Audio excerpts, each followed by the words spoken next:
In today's video, I'm going to teach you how to add text on Framer. We'll keep this simple and practical, so by the end, you'll feel confident placing and styling text anywhere in your Framer project. First, make sure you have your Framer project open. This can be a brand new project or an existing design you're working on. Once the editor is open, look towards the top left area of the interface.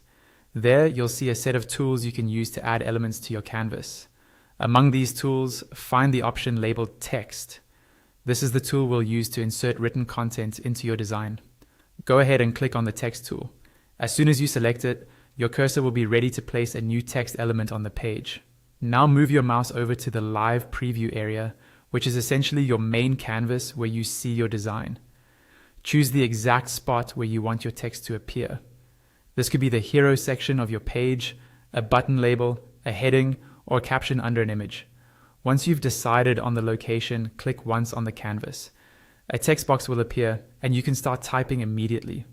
Type in the content you want. This might be a title, a short paragraph, or any copy you need. As you type, you'll see the text appear in real time on your live preview, so you can get an instant sense of how it fits within your layout. When you're done typing, click away from the text box or press escape to finish editing the content. Now, with the text element still selected, take a look at the panel on the right side of the editor. This is where you'll configure all the other settings for your text. Here, you can adjust the font family, change the font size, and tweak the weight to make it bold or light.